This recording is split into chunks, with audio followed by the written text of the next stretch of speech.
Innal hamdalillah nahmaduhu wa nasta'inuhu wa nastaghfiruh wa na'udzu billahi min shururi anfusina wa min sayyiati a'malina. Man yahdihillahu fala mudilla lahu wa man yudlil fala hadiya lahu. Asyhadu an la ilaha illallah wahdahu la syarika lah wa asyhadu anna Muhammadan abduhu wa rasuluh.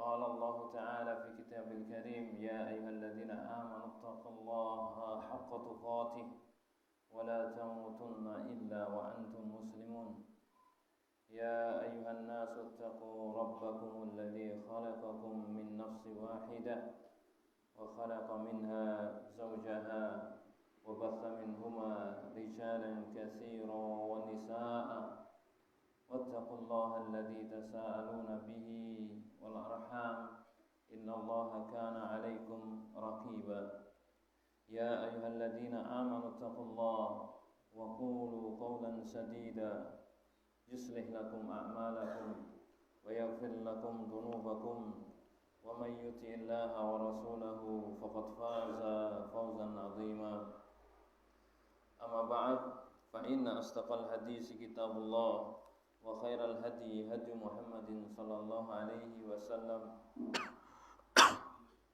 وشر الأمور محدثاتها وإن كل محدثة بدعة وكل بدعة ضلالة وكل ضلالة في النار. Ma'asyiral muslimin, ikhwan wa akhwat, jamaah kajian rahimani wa rahmatullah yang semoga senantiasa dirahmati oleh Allah. Alhamdulillah, kita panjatkan segala puji dan syukur kehadiran Allah Subhanahu wa taala yang telah melimpahkan kepada kita nikmat-nikmatnya yang begitu banyak sehingga pada kesempatan sore kali ini kita bisa bertemu di majelis yang mulia ini.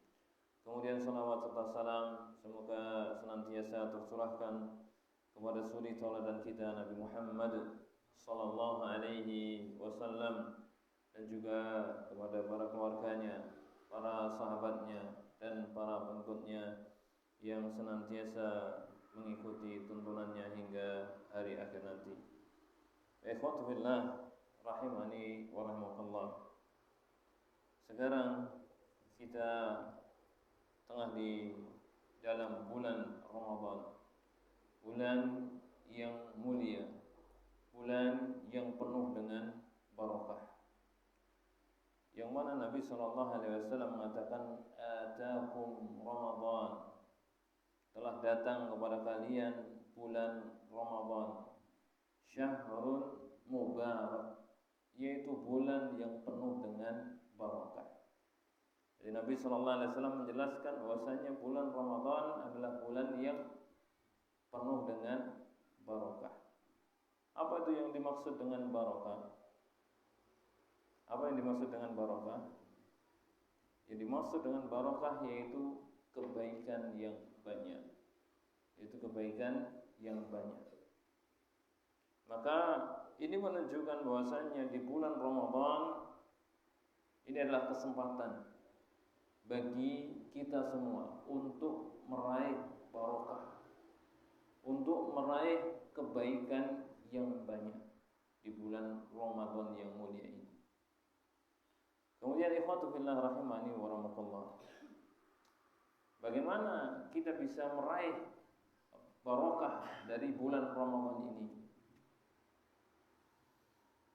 Karena ada sebagian orang yang salah dalam mencari barakah. Misalkan ketika nanti di malam 21 Ramadan ada orang yang katanya ingin nyari Lailatul Qadar. Bagaimana caranya? Caranya yaitu dengan pergi ke pantai. Ngapain di sana? Bakar ayam, pesta, makan-makan, minum-minum sampai larut pagi. Bahkan banyak yang membawa petasan, mercon. Nah, apakah demikian cara mencari barokah dari bulan Ramadan? Tentunya tidak demikian. Nah, Lantas bagaimana? Yang pertama untuk agar kita bisa meraih barokah di bulan Ramadan, yang pertama yaitu dengan mengerjakan puasa. Yang pertama yaitu dengan mengerjakan puasa, yaitu puasa Ramadan. Dan puasa Ramadan ini adalah kewajiban bagi kita semua. Allah Subhanahu wa taala telah mewajibkan, "Faman syahida minkumus syahra falyasum." Maka barang siapa di antara kalian berada di suatu negeri bertemu dengan bulan Ramadan, falyasum, maka hendaknya dia puasa. Ini perintah Allah Subhanahu wa taala. Allah yang telah mewajibkannya. Ya ayyuhalladzina amanu kutiba alaikumusiyam. Orang-orang yang beriman telah diwajibkan atas kalian puasa. Nah, maka dengan mengerjakan siam Ramadan, maka kita akan mendapatkan keutamaan yang sangat banyak sekali. Kita akan mendapatkan kebaikan yang sangat banyak sekali. Apa di antaranya? Di antaranya yang pertama, kita akan mendapatkan syafaat dari puasa. Kita akan mendapatkan syafaat dari puasa. Sebagaimana Nabi sallallahu alaihi wasallam mengatakan bahwasanya as-siyam wal Qur'an yasfa'ani lil 'abdi yaumal qiyamah. Bahwasanya Al-Qur'an dan puasa akan memberikan syafaat untuk hamba pada hari kiamat. Yaqulu as-siyam, siyam itu akan mengatakan, "Ay Rabbi, mana'tu at-ta'am wasyahwat bin nahar, fasyafi'ni fihi." Wahai Rabbku, aku telah menghalangi dia dari makan. Aku telah menghalangi dia dari memenuhi syahwatnya, berhubungan badan dengan pasangannya. Maka di waktu siang, maka berikanlah izin kepadaku untuk memberikan syafaat untuknya. Maka Allah pun memberikan izin pada puasa untuk memberikan syafaat kepada orang yang mau berpuasa. Ini kebaikan yang pertama yang akan kita dapatkan dengan kita melaksanakan puasa. Kita akan mendapatkan syafaat. Dan tentunya di hari akhir nanti kita sangat membutuhkan syafaat. Karena di hari tersebut harta anak tidak bermanfaat lagi bagi kita. Yauma la yanfa'u malun wala banun. Pada hari tersebut harta dan anak keturunan tidak akan bermanfaat lagi. Harta tidak bisa menolong kita. Apakah kalau seandainya kita dimasukkan ke dalam api neraka, kemudian kita bisa nyokok malaikat, tolong saya jangan dimasukkan neraka, ini uang 1 miliar, bisa? Tidak bisa. Demikian juga anak keturunan, keluarga kita tidak bisa menolong kita. Kalau kita sudah ditetapkan masuk neraka, maka sudah masuk neraka. Tidak ada orang yang bisa menolong kita. Bahkan orang-orang akan berlari meninggalkan kita. Yauma yafirrul mar'u min akhi wa ummihi wa abi wa sahibatihi wa bani. Pada hari tersebut seseorang akan lari dari saudaranya. Saudaranya, orang yang dekat di dunia. Kemana-mana bareng ditinggal. Demikian juga wa ummihi wa abi, ibunya, bapaknya ditinggal. Wa sahibatihi wa bani, istrinya, anaknya ditinggal semua. Kenapa demikian? Likulli imri'in minhum yawma idzin sa'nun yughni. Karena setiap orang pada hari tersebut sibuk dengan dirinya sendiri-sendiri. Sibuk mempertanggungjawabkan dirinya sendiri. Maka tidak sempat lagi dia memikirkan orang lain, bahkan orang-orang yang terdekat dengannya. Maka dalam kondisi seperti ini kita membutuhkan yang bisa memberikan syafaat bagi kita. Dan di antara yang bisa memberikan syafaat bagi kita yaitu apa? Siam Ramadan yang kita kerjakan saat ini. Ketika kita masih di dunia ini, bisa akan datang memberikan syafaat untuk kita. Ini kebaikan yang pertama yang kita raih dari siam. Kemudian di antara kebaikan yang lainnya ketika kita mau menjalankan ibadah puasa, yaitu kita akan mendapatkan pahala yang tanpa batas. Kita akan mendapatkan pahala yang besar, yang banyak, tanpa batas. Sebagaimana di dalam hadis yang diriwayatkan oleh Imam Bukhari dan Muslim dari sahabat Abu Hurairah, Rasulullah sallallahu alaihi wasallam bersabda, qala Allah azza wa jalla, Allah azza wa jalla berfirman di dalam hadis qudsi. Allah mengatakan, kullu amali ibni Adam lahu illa as-siyam. Semua amalan anak Adam itu untuk dirinya, illa as-siyam, kecuali puasa. Fa innahu li, sesungguhnya puasa itu untukku. Puasa itu untukku, yaitu untuk Allah. Wa ana ajzi bihi, dan aku sendiri yang akan membalasnya.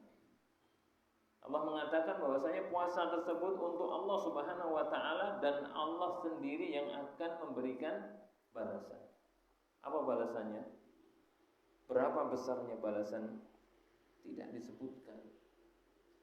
Tidak disebutkan apakah lebih dari 700 kali lipat, atau 27 derajat, atau 1000 kali, atau sebesar gunung Uhud, dan sebagainya. Tidak disebutkan. Para ulama menjelaskan, ini menunjukkan bahwasanya pahala puasa itu tidak ada batasnya. Sangat besar sekali, tidak ada batasnya.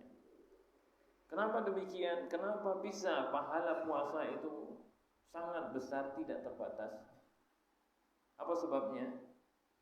Sebabnya karena orang yang berpuasa ini termasuk orang-orang yang bersabar. Sebabnya karena orang yang berpuasa termasuk orang-orang yang bersabar. Nah, sementara Allah Subhanahu wa taala menjelaskan tentang orang yang bersabar, bagaimana pahalanya. Allah mengatakan, innama yuwaffas sabiruna ajrahum bighairi hisab. Sesungguhnya hanya orang-orang yang bersabar yang akan diberikan pahala bighairi hisab, tanpa batas. Jadi Allah menjelaskan bahwasanya hanya orang yang sabar yang akan diberikan pahala oleh Allah dengan pahala yang tanpa batas. Nah, termasuk orang yang bersabar yaitu orang yang berpuasa. Karena kalau seandainya orang tidak bersabar, maka tidak bisa dia melaksanakan puasa. Nah, kalau seandainya dia tidak sabar menahan lapar, menahan haus, barangkali jam 2, jam 1 siang dia akan membatalkan puasanya. Tetapi karena dia sabar, nah, maka dia terus lanjutkan ibadah puasa. Jadi orang yang berpuasa adalah orang yang bersabar. Bahkan pada diri orang yang berpuasa itu terdapat 3 macam kesabaran. Pada diri orang yang berpuasa itu terdapat 3 macam kesabaran. Apa saja? Sabar itu ada 3 macam. Nah, yang pertama yaitu apa? Siapa yang tahu? Dulu pernah kita bahas dalam kitab Riyadhus Shalihin. Nah, siapa yang masih ingat? Yang pertama, sabar dalam melaksanakan ketaatan atau perintah Allah. Kemudian yang kedua, sabar dalam menjauhi larangan-larangan Allah. Nah, kemudian yang ketiga, sabar dalam menghadapi takdir Allah. Takdir Allah yang tidak menyenangkan, yang berat, yang menyakitkan.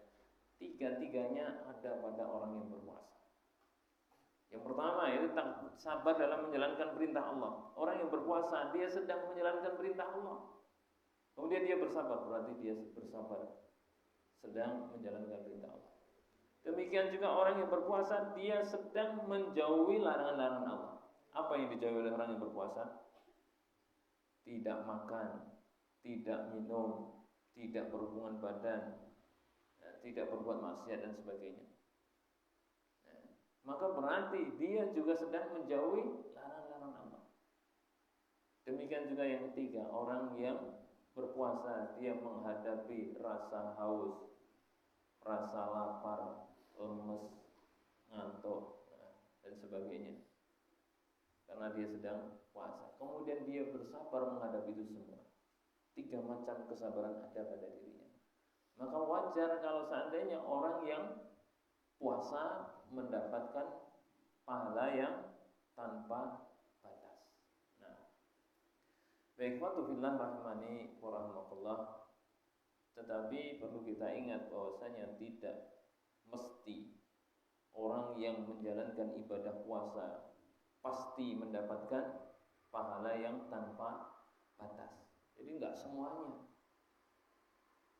Bahkan bisa jadi kita puasa tetapi tidak mendapatkan sama sekali, tidak mendapatkan pahala sama sekali, kecuali hanya haus dan lapar. Bisa jadi seperti itu. Nabi sallallahu alaihi wasallam mengatakan rubba sha'imin hadduhu min siyamihi al-ju' wal 'atash. Banyak orang yang berpuasa yang dia dapatkan dari puasanya hanya lapar dan haus. Nabi sallallahu alaihi wasallam menjelaskan bahwasanya banyak orang yang puasa, dia tidak makan dari subuh sampai maghrib, dia tidak minum, dia tidak hubungan badan, demikian juga dia tidak melakukan pembatal-pembatal puasa yang lainnya. Sama sekali enggak batal puasanya. Tetapi ternyata apa? Dia tidak mendapatkan pahala sama sekali. Dia hanya mendapatkan lapar dan haus. Kira-kira kenapa? Kok bisa? Yang tadinya pahala puasa itu harusnya banyak tanpa batas, tetapi kenapa bisa hilang, bisa habis, tidak mendapatkan pahala sama sekali? Apa sebabnya? Sebabnya yaitu karena dia berpuasa tetapi tidak meninggalkan maksiat, tidak meninggalkan perbuatan-perbuatan yang tidak bermanfaat. Inilah yang menyebabkan pahala puasanya berguguran. Pahala puasanya apa? Berguguran, hilang. Karena sebab maksiat, karena sebab berdusta, karena sebab menggunjing, karena sebab mencuri dan yang lainnya. Nah, sebagaimana Nabi sallallahu alaihi wasallam mengatakan, "Man lam yata' qaula zur wal 'amala bihi falaysa lillahi hajatan fi ayyata'a ta'amahu wasyarabahu." Barang siapa yang tidak meninggalkan perkataan dusta, perkataan palsu, bahkan dia malah mengamalkannya, maka Allah tidak butuh dia meninggalkan makan dan minumnya. Allah enggak butuh puasanya. Padahal tadi sudah kita jelaskan bahwasanya puasa itu untuk siapa? Allah yang akan memberikan balasan. Allah akan memberikan pahala. Tetapi ini enggak. Karena maksiatnya, karena dustanya, karena mengunjingnya, Allah tidak memberikan pahala untuknya. Nah, maka ini perlu kita perhatikan ya. Ya memang puasa itu akan menjadikan kita mendapatkan pahala yang tanpa batas. Tetapi tidak semua orang yang berpuasa mendapatkannya. Maka kalau kita ingin mendapatkan pahala yang tanpa batas dari puasa yang kita kerjakan, maka hendaknya kita bukan cuma sekedar meninggalkan makan dan minum, tetapi juga kita tinggalkan maksiat, kita tinggalkan perbuatan dosa, kita tinggalkan perkara-perkara yang tidak ada faedahnya, sehingga benar-benar kita akan mendapatkan pahala yang sempurna dari puasa. Nah, baik, ini keutamaan yang kedua, kebaikan yang kedua ketika kita mau melaksanakan ibadah puasa. Kemudian yang ketiga, dengan menjalankan ibadah puasa maka kita akan mendapatkan tameng, mendapatkan perisai. Nabi sallallahu alaihi wasallam mengatakan wasiyamu junnah, dan puasa itu adalah perisai. Dan puasa itu adalah perisai. Perisai dari apa? Tameng dari apa? Yang pertama itu tameng dari maksiat. Ketika di dunia dengan berpuasa maka kita akan terjaga dari maksiat. Nabi sallallahu alaihi wasallam bersabda kepada para pemuda, "Ya ma'syarasy syabab, man istata'a minkumul ba'ah falyatazawwaj fa innahu aghaddu lil basar wa ahsanu lil farj." Wahai para pemuda, barang siapa di antara kalian yang mampu menikah, maka menikahlah. Sesungguhnya menikah itu bisa menundukkan, lebih bisa menundukkan pandangan dan menjaga kemaluan. Karena kalau orang telah menikah maka sudah ada tempat untuk menyalurkan syahwatnya, sehingga pandangannya terjaga karena sudah ada istri yang dipandang. Demikian juga kemaluannya terjaga karena sudah ada istri yang menemani.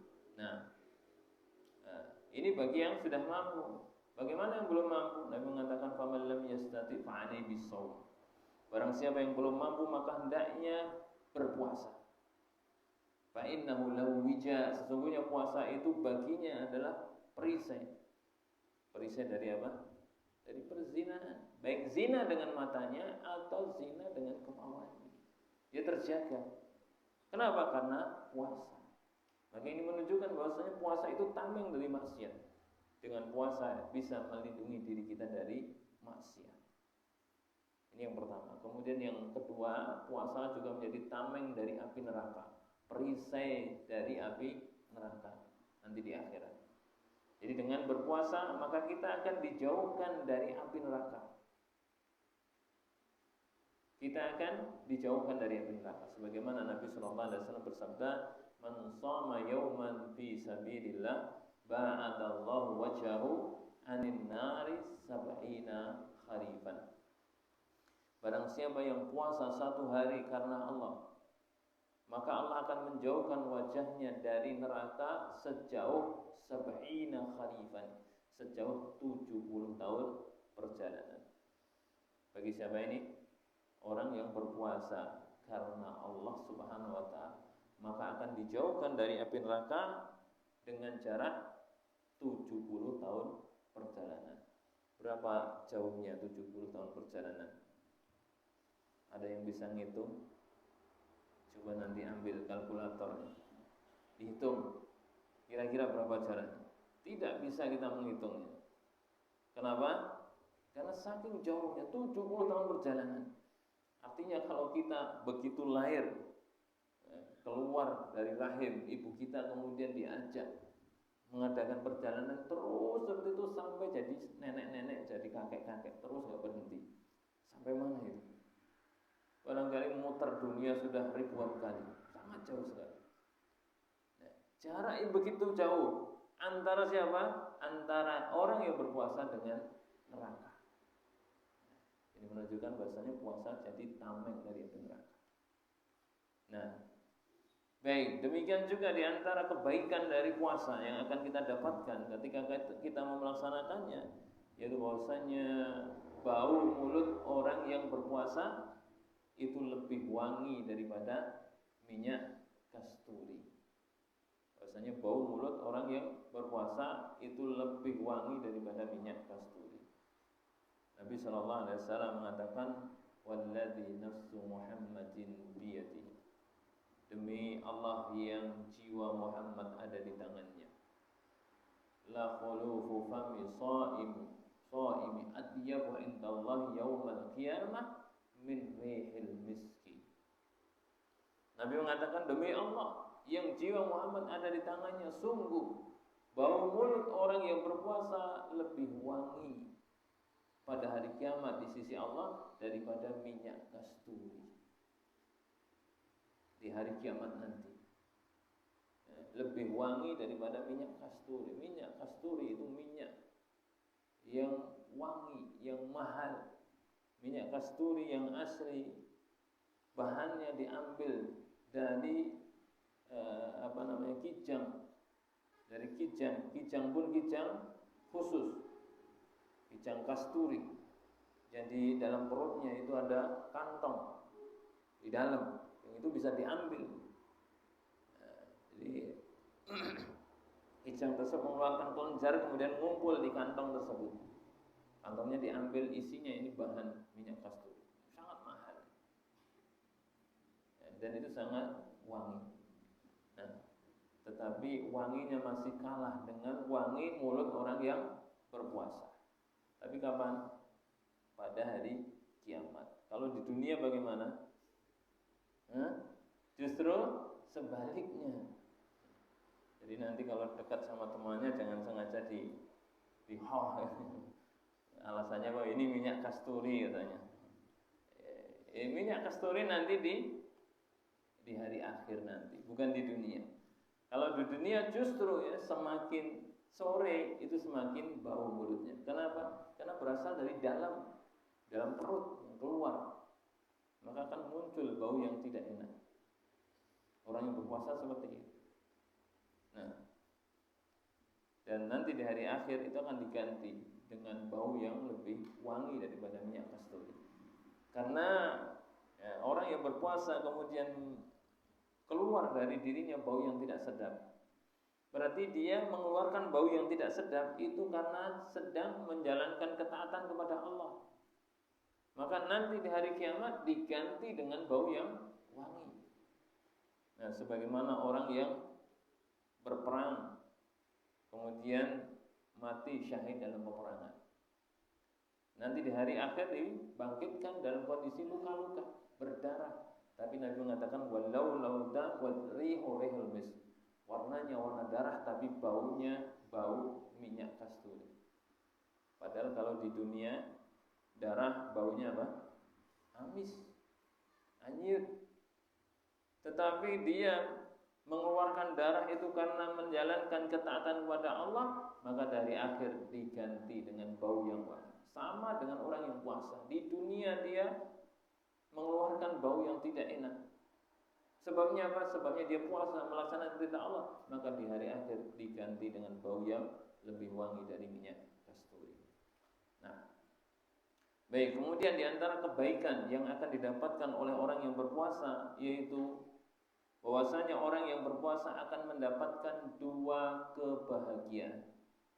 Orang yang berpuasa akan mendapatkan dua kebahagiaan. Sebagaimana sabda Nabi sallallahu alaihi wasallam, "Walis-shaimi farhatani yafrahuhuma." Dan orang yang berpuasa akan mendapatkan dua kebahagiaan yang akan dia rasakan. Apa itu dua kebahagiaan tersebut? Yang pertama, idza aftara fariha bi fitri. Yang pertama, apabila dia berbuka, maka dia bahagia karena bukanya. Ini kebahagiaan yang pertama. Apabila dia berbuka, maka dia bahagia karena bukanya. Barangkali kita semua sering merasakan ketika kita berbuka, saat kita minum, makan hidangan yang disajikan ketika berbuka, meskipun barangkali hanya air putih, meskipun hanya korma 3 butir, tetapi ketika makan, ketika minum kita merasakan kebahagiaan. Yang mana ini tidak dirasakan oleh orang yang tidak puasa. Kalau seandainya ada orang yang bersama kita yang kebetulan karena ada udzur, dia ikut makan bareng dengan kita. Misalkan ibu kita, kakak perempuan kita yang sedang halangan sehingga tidak puasa. Kemudian mereka ikut makan bersama kita di meja makan yang sama, hidangannya sama, makanannya sama, minumannya sama. Apakah sama yang dirasakan antara kita yang berpuasa dengan orang yang tidak puasa? Tidak sama. Padahal makanannya sama, minumannya sama, waktunya sama, tempatnya sama. Tetapi ternyata beda. Kebahagiaan yang dirasakan jauh lebih bahagia orang yang berpuasa. Ini kebahagiaan yang pertama. Bagi orang yang berpuasa itu apa? Dia mendapatkan kebahagiaan karena berbuka. Kemudian yang kedua, Nabi mengatakan wa idza laqiya rabbahu fariha bisawmi. Dan apabila bertemu dengan Rabbnya, maka dia bahagia karena puasanya. Apabila dia bertemu dengan Rabbnya nanti di hari akhir nanti, maka dia mendapatkan kebahagiaan karena sebab puasanya. Dia akan mengetahui pahala balasan yang Allah berikan untuknya, maka dia ketika itu merasakan kebahagiaan. Nah, baik, ini di antara kebaikan bagi orang yang menjalankan puasa. Kemudian yang berikutnya di antara kebaikan yang akan diraih oleh orang yang berpuasa yaitu dosa-dosanya yang telah lalu akan diampuni oleh Allah Ta'ala. dosa-dosanya yang telah lalu akan diampuni oleh Allah Subhanahu wa taala. Nabi sallallahu alaihi wasallam bersabda dalam hadis yang diriwayatkan oleh Imam Bukhari dan Muslim dari sahabat Abu Hurairah, "Man shoma Ramadhana imanan wa ihtisaban, ghufira lahu ma taqaddama min dhanbi."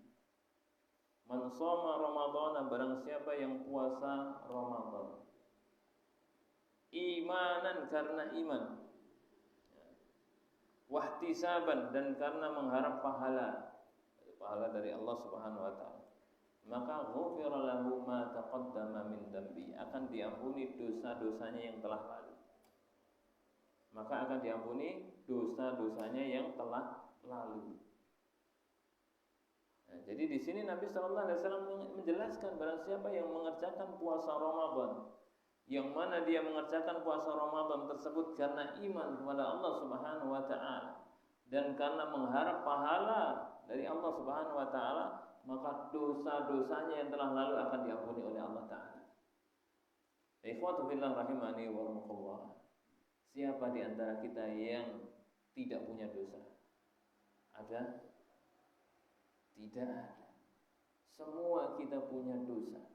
Tidak yang muda, tidak yang tua, tidak laki-laki, tidak perempuan, tidak besar, tidak kecil, tidak yang pintar, tidak yang biasa, semuanya punya dosa. Tidak ada yang lepas dari dosa.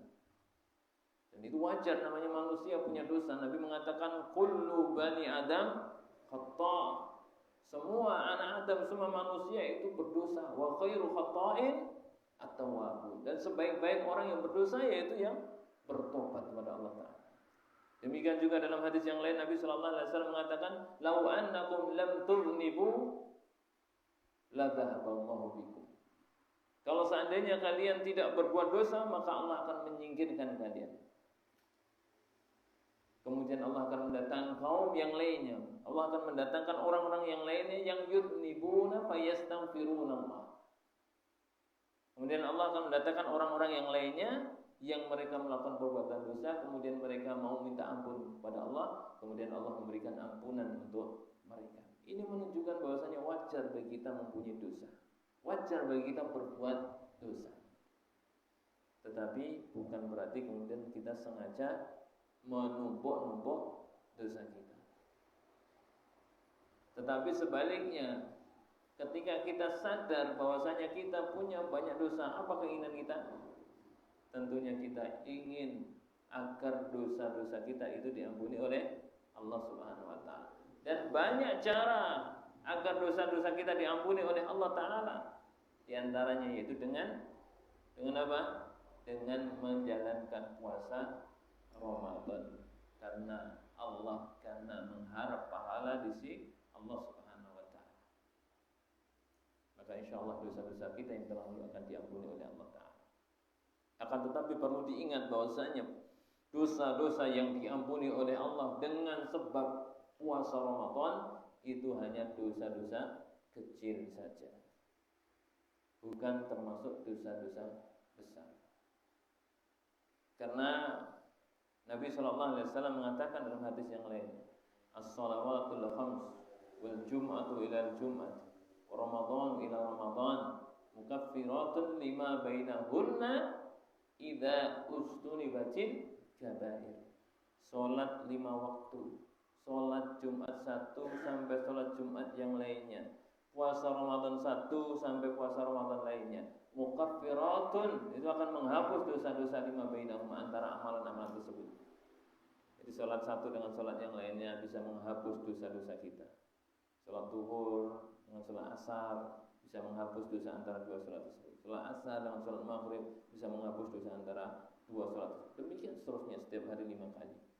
Demikian juga setiap pekan sekali juga dihapus dosa-dosa kita dengan salat Jumat. Antara Jumat 1 dengan Jumat berikutnya menghapus dosa yang terjadi di antara keduanya. Demikian juga tahunan, setiap tahun sekali puasa Ramadan 1 dengan puasa Ramadan yang lainnya akan menghapus dosa-dosa yang terjadi di antara dua Ramadan tersebut. Tapi Nabi mengatakan apa? Idza ustunibatil kabair, apabila dosa-dosa besar dijauhi. Ini menunjukkan bahwasanya dosa-dosa yang diampuni oleh Allah dengan puasa Ramadan, dengan sholat 5 waktu, dengan sholat Jumat, ini hanya dosa-dosa kecil. Adapun dosa-dosa besar, maka diwajibkan bagi kita untuk bertobat kepada Allah Subhanahu wa taala. Kalau kita bertobat kepada Allah dengan sebenar-benar taubat, dengan taubatan nasuha, maka insyaallah sebesar apapun dosa kita, sebanyak apapun dosa kita, akan diampuni oleh Allah Subhanahu wa taala. Innallaha yaghfiru dzunuba jami'a. Sesungguhnya Allah mengampuni dosa semuanya. Enggak yang besar, enggak yang kecil, enggak yang sedikit, yang enggak banyak, semuanya diampuni oleh Allah, termasuk dosa-dosa besar. Kalau kita bertobat kepada Allah taala dengan tobat yang sebenar-benarnya, maka Allah akan mengampuni dosa kita. Nah, baik ini di antara kebaikan yang akan kita dapatkan dengan melaksanakan ibadah puasa. Nah, jadi ini cara kita meraih barokah di bulan Ramadan yang pertama. Dengan apa? Menjalankan ibadah puasa. Dengan puasa kita bisa mendapatkan kebaikan-kebaikan tadi. Apa saja? Yang pertama tadi mendapatkan syafaat. Kemudian yang kedua mendapatkan pahala yang tidak terbatas. Yang ketiga mendapatkan tameng dari apa? Maksiat ketika di dunia dan api neraka di akhirat nanti. Kemudian yang keempat, bau mulut orang yang berpuasa lebih wangi dari minyak kasturi. Yang kelima, mendapatkan dua kebahagiaan. Kebahagiaan yang pertama ketika berbuka, bahagia dengan bukanya. Kebahagiaan yang kedua ketika bertemu dengan Allah, bahagia karena puasanya. Kemudian kebaikan yang keenam, diampuni dosa-dosanya yang telah lalu. Baik, kemudian yang kedua, agar kita mendapatkan barokah di bulan Ramadan, yaitu dengan melaksanakan sholat malam atau sholat tarawih.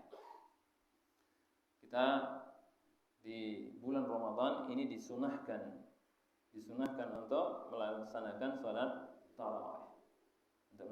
sholat tarawih, yang mana Nabi Shallallahu Alaihi Wasallam beliau dahulu pernah sholat malam, sholat tarawih beberapa malam.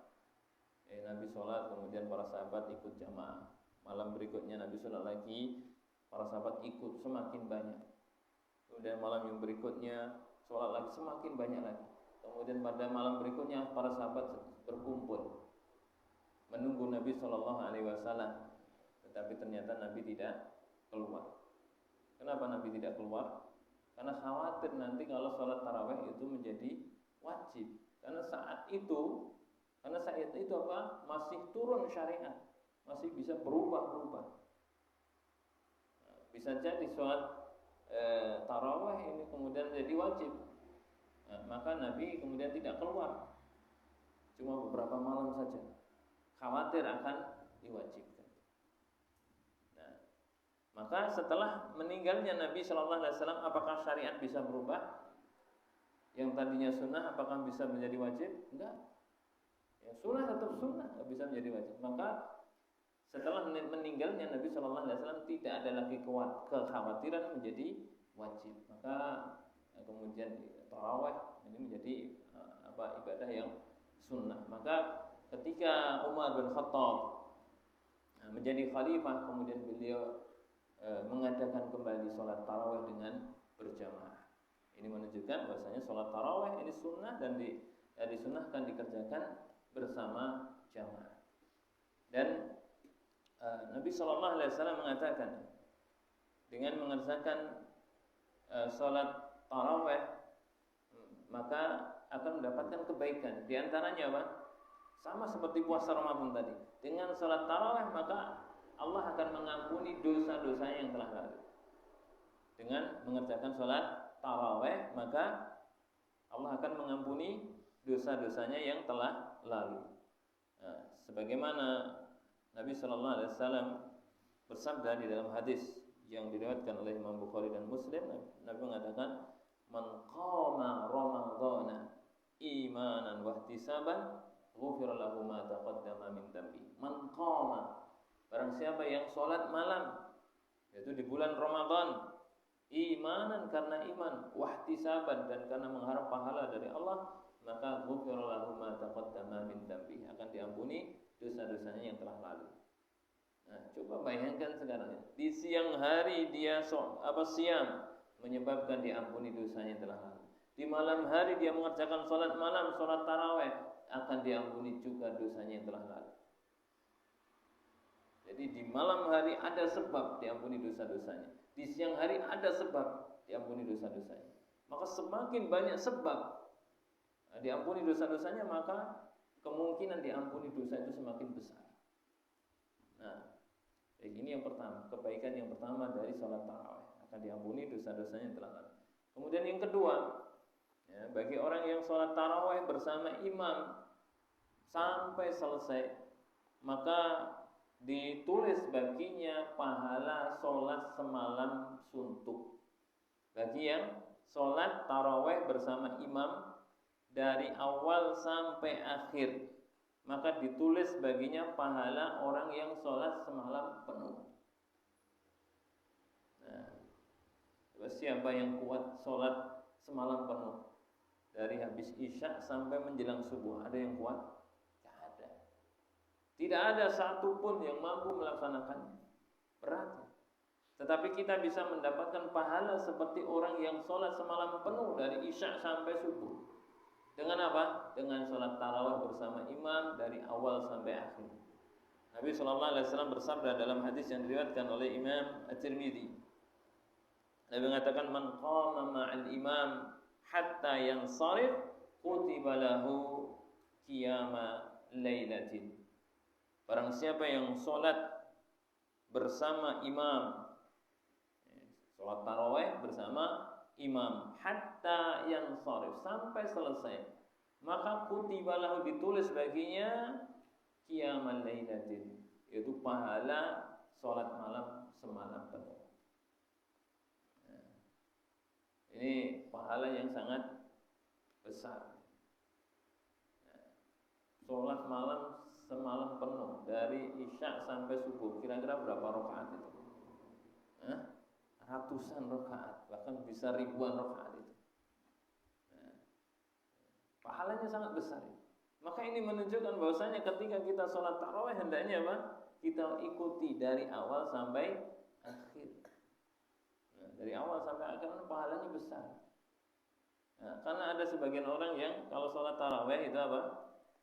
Cuma sampai misalkan 11 rakaat, kemudian witirnya 11 rakaat, 8 tarawihnya, kemudian 3 witirnya. Ada sebagian yang cuma sampai 8, kemudian setelah itu pulang. Ada nggak seperti itu? Ada. Barangkali kalau kita sholat di kampung kita, di desa kita, di tempat kita, ada yang seperti itu, dapat 8 rakaat dan pulang. Apa alasannya? Wah, saya nanti mau sholat lagi. Ya, saya nanti mau sholat lagi sendiri. Nah, sehingga apa? Nanti witirnya. Nah, alasannya seperti itu. Nah, maka orang yang seperti apa? Dia rugi. Kenapa? Karena dia tidak mendapatkan pahala seperti orang yang sholat semalam penuh. Bagaimana disebutkan dalam hadis ini? Harusnya bagaimana? Harusnya tidak mengapa dia sholat sampai selesai, sampai witir. Kalau nanti di akhir malam misalkan dia bangun jam 1, jam 2 mau sholat lagi, boleh? Boleh. Mau sholat lagi 2 rakaat setelah sampai berapapun boleh. Tetapi witirnya cukup 1 kali. Nah, tidak ada witir 2 kali dalam 1 malam. Sudah cukup witirnya ketika bersama imam. Nanti ketika di akhir malam kita sholat lagi, tidak perlu ditutup dengan witir. Jadi nggak masalah. Mau sholat lagi boleh, silakan. Nah, tetapi ketika kita sholat bersama imam, maka hendaknya kita selesaikan. Kita selesaikan sampai witir mengikuti imam. Sehingga apa? Sehingga kita mendapatkan pahala yang besar tadi. Nah, baik. Kemudian ini yang kedua, agar kita meraih barokah bulan Ramadan, yang kedua yaitu dengan qiyamul lail, dengan sholat malam. Kemudian yang ketiga yaitu dengan tilawatul Quran. dengan membaca Al-Quran. Kita raih barokah di bulan Ramadan yaitu dengan mengisi waktu-waktu kita dengan membaca Al-Quran. Nah, baik, ikhwatubillah rahimani wa rahmatullah. Bulan Ramadan adalah syahrul Quran. Bulan Al-Quran. Bulan yang mana Allah menurunkan Al-Quran di dalamnya. Syahrul Ramadan, syahrul Ramadan alladzi unzila fihi Al-Quran. Syahrul Ramadan alladzi unzila fihi Al-Quran. Bulan Ramadan yaitu bulan yang di dalamnya Allah menurunkan Al-Quran. Nah, Allah Subhanahu wa taala menurunkan Al-Quran, kitab yang mulia, kepada Nabi Muhammad, Nabi yang paling mulia. Tentunya ketika Allah menurunkan Al-Quran kepada Nabi Muhammad, Allah memilih waktu yang paling mulia. Kapan itu? Di bulan Ramadan. Nah, maka di antara amalan yang perlu kita perhatikan di bulan Ramadan ini adalah apa? Membaca Al-Quran. Membaca Al-Quran. Demikian dulu yang dikerjakan oleh Nabi SAW. Dalam hadis yang diriwayatkan Ibnu Abbas radhiyallahu anhu, beliau mengatakan, "Kana Nabi sallallahu alaihi wasallam ajwadan nasi bil khair." Nabi sallallahu alaihi wasallam adalah orang yang paling dermawan. Wa kana ajwada ma yakun fi Ramadan hina yalqahu Jibril. Dan puncak kedermawanan Nabi yaitu pada bulan Ramadan ketika beliau ditemui oleh malaikat Jibril. Wa kana Jibril alaihi salam yalqahu kullal lailatin fi Ramadan. Dan malaikat Jibril itu setiap malam mendatangi Nabi, menemui Nabi setiap malam di bulan Ramadan hatta yansalih, sampai bulan Ramadan habis. Apa yang dilakukan oleh Nabi? Ya'ridun alaihi Nabi sallallahu alaihi wasallam Al-Qur'an. Nabi membacakan Al-Qur'an di hadapan malaikat Jibril setiap malam. Setiap malam ini dilakukan oleh Nabi sallallahu alaihi wasallam, baca Quran di hadapan malaikat Jibril. Nah, bahkan dalam riwayat yang lain di akhir di Ramadan yang terakhir dijalani oleh Nabi sallallahu alaihi wasallam, beliau mengkhatamkan 2 kali. Nah, jadi demikian yang dilakukan oleh Nabi sallallahu alaihi wasallam, baca Al-Qur'an. Dan inilah yang dilakukan oleh para salaf dahulu. Imam Malik Ibnu Anas rahimahullahu taala, seorang imam besar di Madinah yang kesehariannya beliau mengajarkan hadis-hadis Nabi kepada murid-muridnya. Tetapi begitu masuk bulan Ramadan, apa yang beliau lakukan? Beliau tutup kitab-kitab hadisnya. Apa yang dilakukan? Beliau membaca Al-Quran. Padahal mengajarkan hadis Nabi, kebaikan atau bukan? Kebaikan jelas itu. Tetapi itu ditinggalkan. Kenapa? Karena tahu ada yang lebih baik, ada yang lebih utama, yaitu baca Al-Quran. Ini belajar, mengajarkan hadis saja ditinggalkan.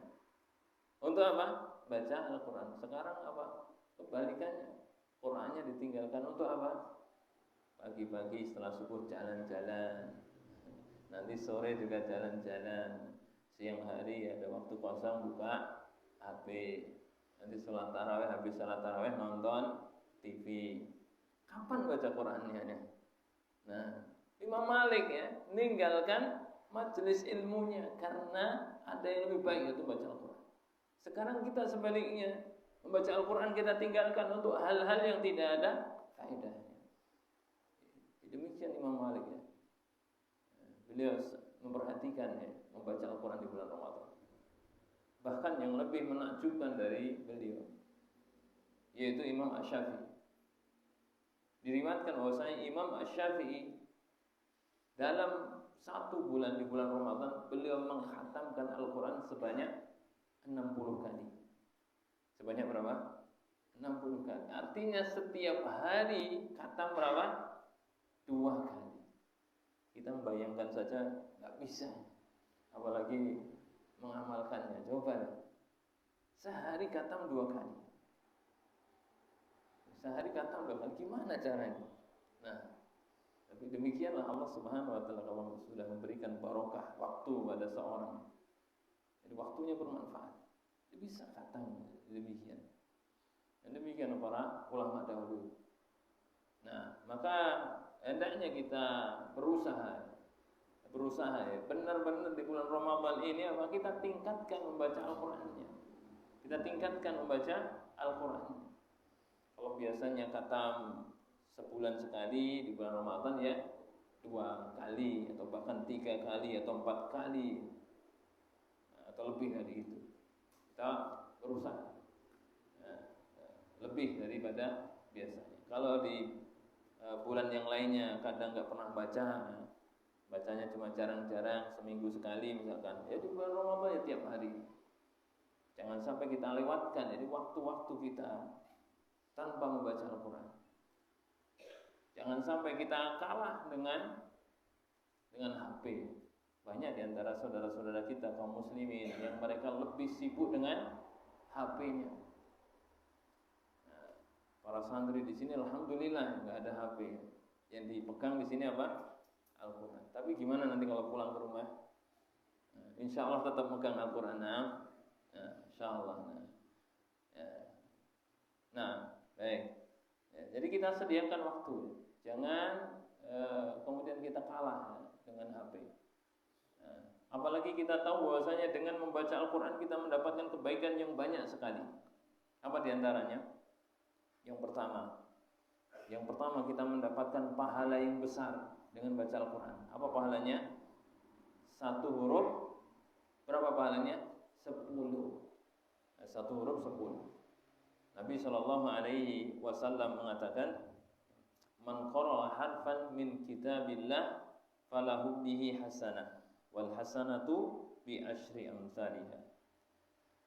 Nabi mengatakan, barang siapa yang membaca 1 huruf dari kitabullah, falahu bihi hasanah, maka dengan 1 huruf tersebut dia mendapatkan 1 kebaikan, itu 1 pahala.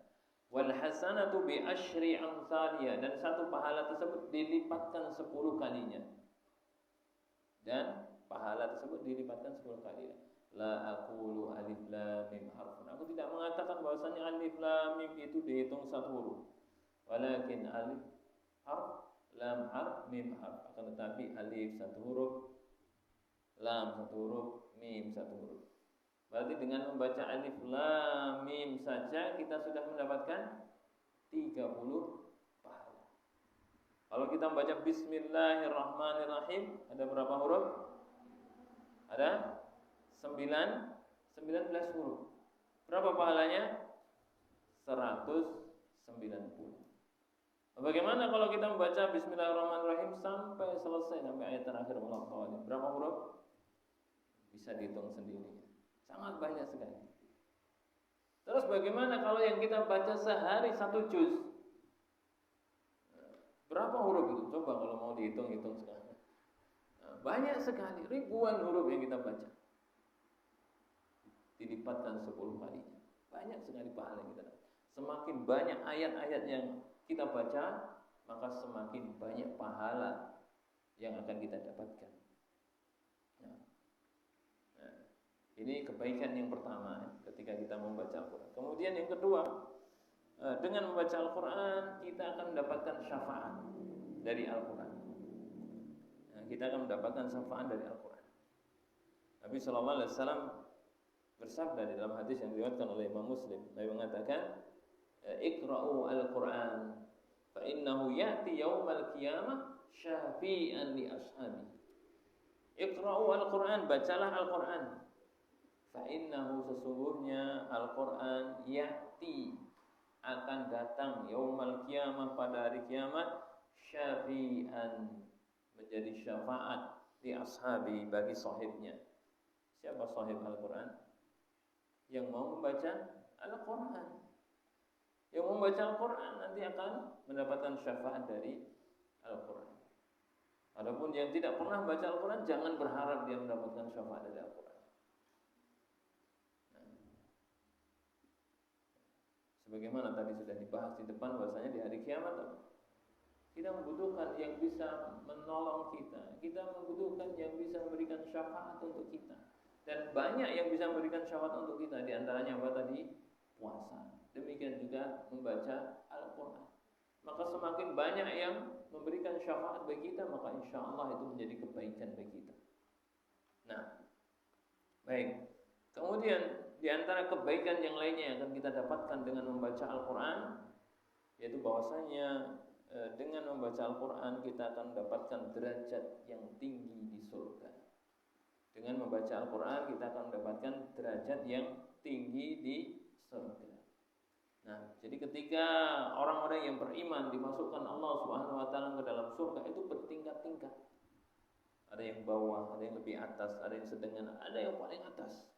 Bertingkat-tingkat. Tentunya kita ingin yang mana? Yang paling atas kalau bisa.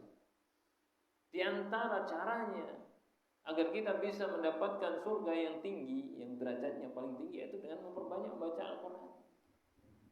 Sebagaimana Nabi SAW mengatakan, yuqalu li sahibil Quran, iqra wartaki warattil kama kunta turattil fid dunya.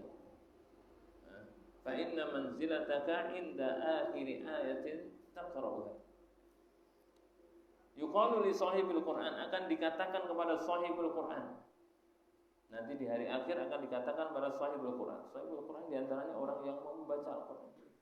Akan dikatakan pada Iqra, bacalah, wartaki dan naiklah. Warattil kama kunta turattil fid dunya, dan bacalah dengan tartil sebagaimana engkau membaca dengan tartil ketika di dunia. Jadi diperintahkan naik, baca, naik, baca, naik, terus seperti itu. Nah, kalau di dunia nggak pernah baca paling cuma dalam sholat, itu pun cuma kulhu, falak, anas, muter-muter itu terus. Ya nanti cuma, kalaupun naik surga ya paling cuma ya, derajatnya apa? Rendah. Beda dengan orang yang sering baca Al-Quran, apalagi sampai menghafalkannya, sampai memahami maknanya, mentadaburinya, mengamalkannya, akan semakin tinggi derajatnya di surga. Akan semakin tinggi derajatnya di surga. Nabi mengatakan, Iqra, bacalah, wartaki dan naiklah, warattil dan bacalah dengan tartil, kama kunta turattil fid dunya, sebagaimana engkau baca dengan tartil ketika dunia. Fa inna manzilataka, sesungguhnya kedudukanmu di surga, inda akhiri ayatin taqra'u, yaitu sesuai dengan ayat yang terakhir yang kau baca. Sesungguhnya kedudukanmu di surga itu sesuai dengan ayat yang terakhir yang engkau baca. Nah, maka semakin banyak ayat Al-Quran yang kita baca, kita hafalkan, kita tadabburi, kita amalkan, maka semakin tinggi derajat kita di surga. Dan sebaliknya, semakin jarang kita baca Al-Quran, semakin jarang kita menghafalkan, mentadabburi, apalagi mengamalkannya, maka akan semakin rendah derajat kita di surga. Maka kalau kita ingin mendapatkan derajat yang tinggi di surga, maka jangan lupa kita sibukkan waktu-waktu kita, khususnya di bulan Ramadan ini, yaitu dengan memperbanyak membaca Al-Quran. Jadi ada waktu kosong kita gunakan untuk baca Al-Quran. Nah, baik, kemudian di antara cara yang lainnya agar kita mendapatkan barokah di bulan Ramadan ini, yaitu dengan menjalankan sunnah makan sahur. Dengan makan sahur, ya, kita mendapatkan barokah di bulan Ramadan ini dengan makan sahur. Makan sahur ini sunnah dan akan menyebabkan kita mendapatkan barokah. Nabi SAW bersabda dalam hadis yang diriwayatkan oleh Anas bin Malik muttafaqun alaih, Nabi mengatakan, tasahharu fa inna fis sahuri barakah. Atau bisa juga dibaca fa inna fis suhuri barakah. Bisa dibaca sahur, bisa dibaca suhur. Nabi mengatakan, tasahharu, makan sahurlah kalian. Fa inna fis sahuri, sesungguhnya di dalam sahur itu barokah, ada barokah. Kalau dibaca sahur artinya apa? Makanannya. Sesungguhnya di dalam makanan sahur itu ada barokah. Kalau dibaca suhur maksudnya adalah perbuatannya, aktivitasnya. Maka di dalam makan sahur itu terdapat barokah. Ini kata Nabi SAW. Di dalam makan sahur itu terdapat barokah. Barokah apa tadi? Kebaikan yang banyak. Apa kebaikannya? Apa kebaikan yang didapatkan dari makan sahur? Yang pertama, kebaikan yang berkaitan dengan badan kita. Kalau kita makan sahur, maka kita lebih kuat dalam menjalankan puasa. Sementara kalau kita nggak makan sahur, apa yang kita rasakan? Barangkali baru jam 9 sudah lemes ya, sudah lapar, sudah haus. Nanti jam 1 siang sudah lemes, sore menjelang buka sudah nggak bisa apa-apa, cuma tinggal ketip-ketip ya matanya, nggak bisa apa-apa, lemes. Kalau tidak sahur, beda dengan kalau kita sahur, lebih kuat, bisa menjalankan aktivitas sebagaimana biasanya. Ini kebaikannya. Demikian juga diantara kebaikan dari makan sahur yaitu apa? Kita telah menyelisih puasanya ahlul kitab. Ya, dengan makan sahur berarti kita telah menyelisih puasanya ahlul kitab. Nabi Shallallahu Alaihi Wasallam mengatakan bahwasanya yang membedakan antara puasa kita dengan puasa ahlul kitab yaitu aklatus sahur, yaitu makan sahur. Nah, jadi ada kebaikan yang banyak dari makan sahur tersebut. Nah, dan barangkali ada di antara kita yang merasa kuat, bahwa saya meskipun gak sahur, saya kuat puasa.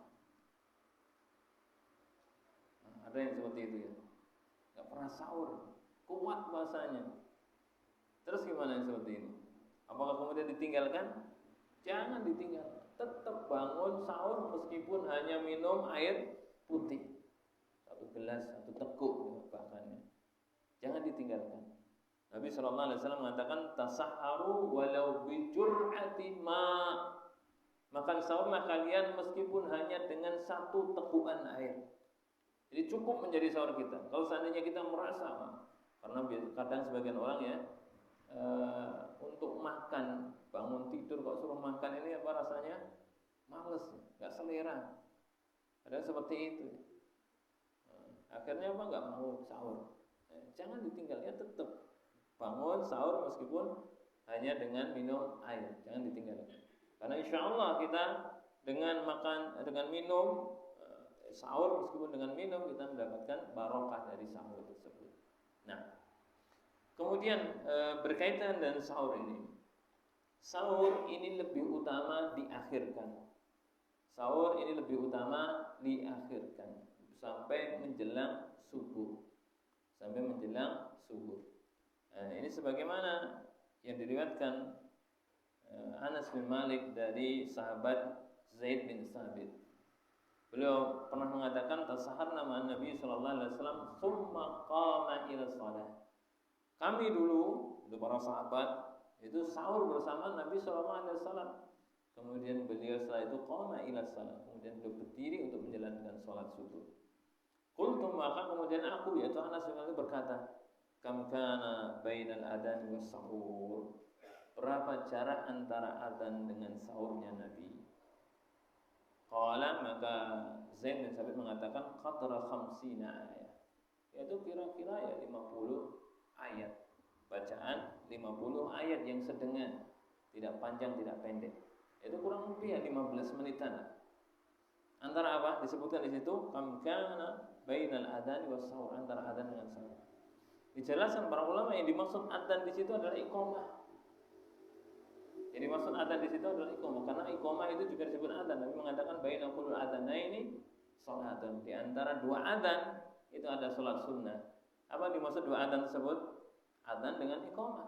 Jadi iqamah itu juga disebut adzan. Nah, para ulama menjelaskan bahwasanya dimaksud adzan di situ adalah iqamah. Jarak antara sahurnya Nabi dengan iqamah kurang lebih 15 menit. Nah, kalau jarak antara makan sahurnya dengan adzannya berapa? Tentunya kurang dari itu. Disebutkan oleh Ibnu Hajar itu kurang lebih hanya waktu cukup untuk thaharah, untuk bersuci, untuk wudu. Berapa menit wudu itu? 5 menit? Terlalu lama itu 5 menit. Barangkali hanya beberapa menit saja, 2 menit atau 3 menit. Ini jarak antara apa? Sahurnya Nabi dengan adzan subuh. Jadi demikianlah yang biasa dilakukan oleh Nabi Shallallahu Alaihi Wasallam. Jadi beliau mengakhirkan sahur, dan ini yang lebih utama. Kenapa lebih utama mengakhirkan sahur? Kenapa? Kenapa kok nggak jam 2 saja? Di antara hikmahnya yaitu apa? Karena kalau seandainya kita mengakhirkan sahur sampai menjelang subuh, maka tidak ada waktu lagi untuk tidur ya.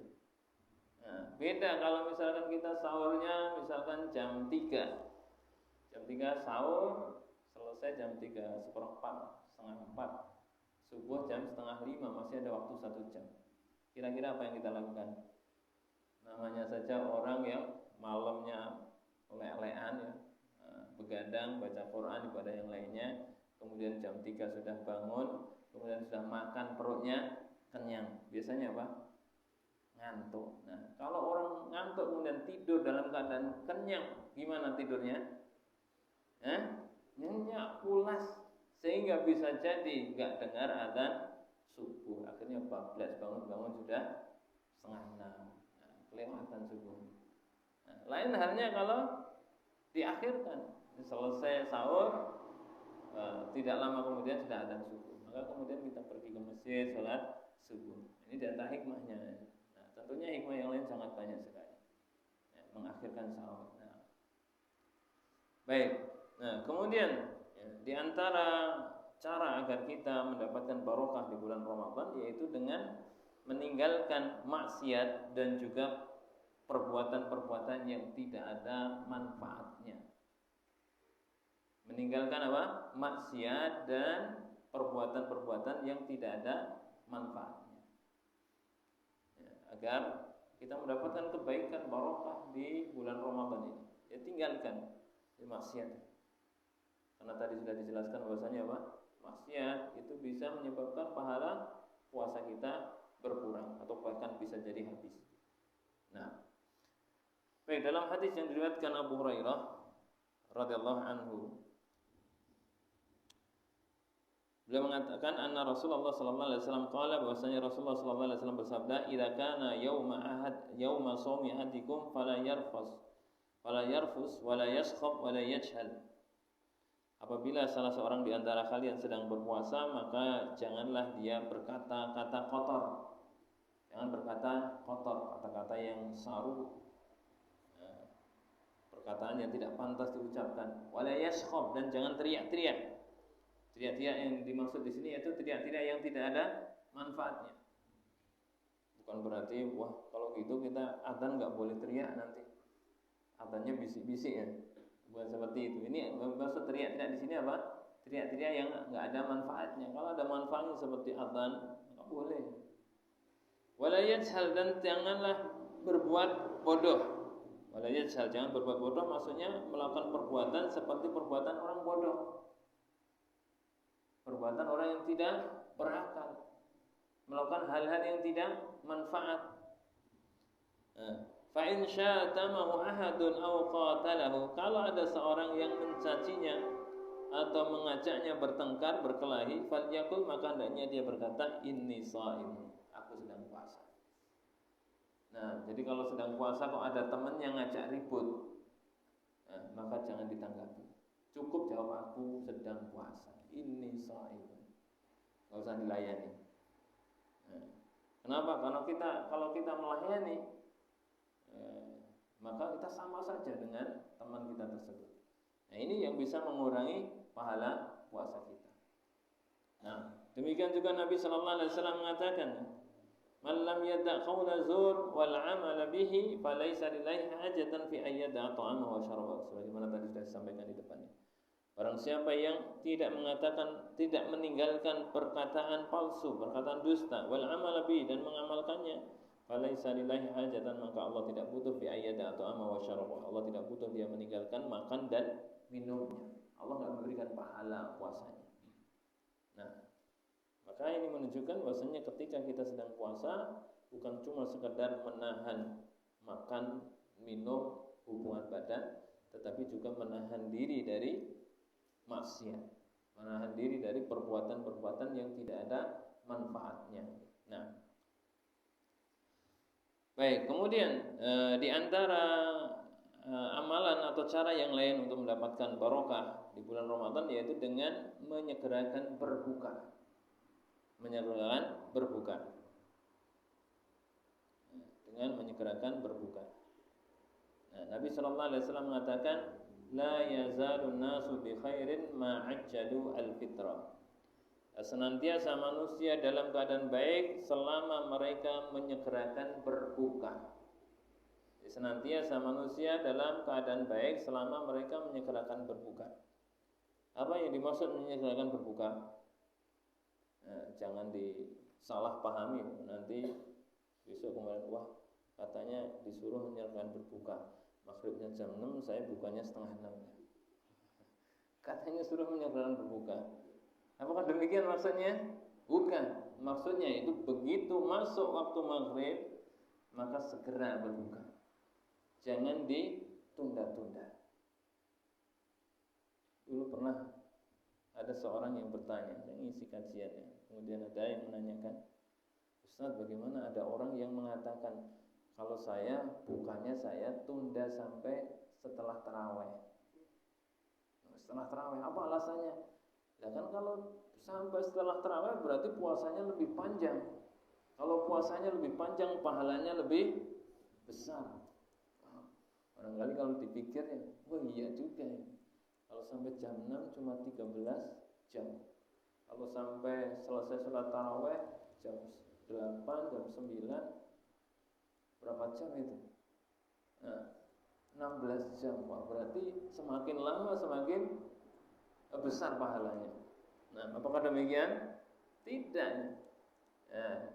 Yang terbaik yaitu mengikuti tuntunan Nabi SAW, dan Nabi mengatakan apa? La yazalun nasu bil khairi ma'ajjalan fitrah. Manusia senantiasa dalam keadaan baik selama mereka menyegerakan berbuka.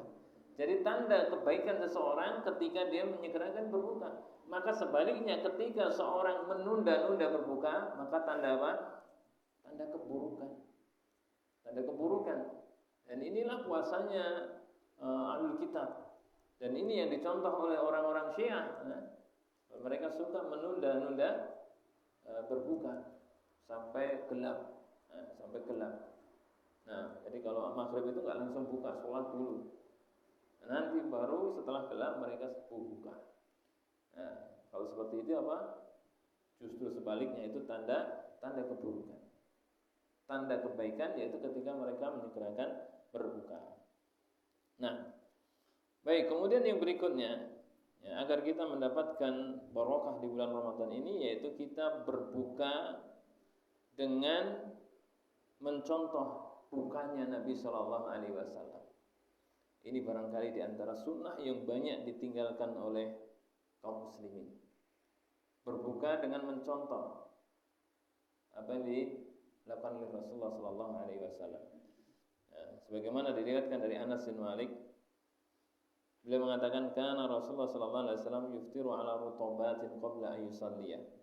Bahwasanya Rasulullah Shallallahu Alaihi Wasallam berbuka dengan rutob. Rutob itu kurma basah, kurma segar yang belum diawetkan, ya, sebelum beliau sholat maghrib. Jadi sebelum sholat maghrib makan kurma tadi. Fa'ilam takun rutobat fa'ala tamarat. Kalau tidak ada kurma basah, maka dengan kurma yang kering, kurma yang sudah diawetkan. Fa'ilam takun hassa hasawatin minal ma'. Kalau tidak ada, maka minum air, beberapa teguhan air. Ini yang biasa dilakukan oleh Rasulullah SAW. Sementara kalau kita bagaimana? Ketika buka, apa yang kita makan? Ya gorengan, ya roti, ya macam-macam. Pokoknya semua yang ada di depan kita santap. Minumannya juga demikian. Kadang sampai ada 3-4 macam. Ada es buah, ada teh, ada macam-macam, diminum semua. Makanan dimakan semua. Sehingga kadang belum makan nasi sudah penuh. Nah, ada seperti itu. Nah, padahal Nabi Sallallahu Alaihi Wasallam dulu beliau biasa dengan kurma basah. Kalau ada, kalau nggak ada maka dengan kurma kering. Kalau tidak ada, beliau minum air. Nah ini yang dicontohkan oleh Nabi kita.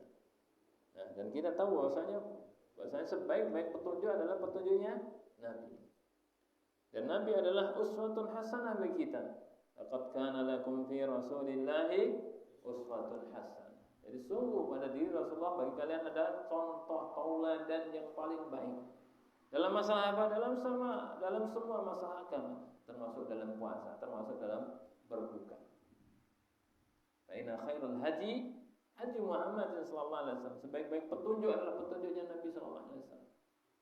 Nah, maka kalau kita ingin yang terbaik, yang kita contoh beliau sallallahu alaihi wasallam. Baik, warahmatullahi rahimani warahmatullah. Barangkali demikian yang bisa disampaikan pada kesempatan kali ini berkaitan dengan meraih barokah di bulan Ramadan. Semoga apa yang disampaikan bermanfaat dan semoga Allah Subhanahu wa taala memberikan taufik dan hidayah bagi kita semua sehingga kita bisa mengisi bulan Ramadan ini dengan amal-amal kebaikan sehingga kita mendapatkan barokah yang besar di bulan yang mulia ini. Amin ya rabbal alamin. Demikian wasallallahu wasallam ala nabiyina Muhammad subhanallahi bihamdika asyhadu an la ilaha illa anta astaghfiruka wa atubu ilaik. Assalamualaikum warahmatullahi wabarakatuh.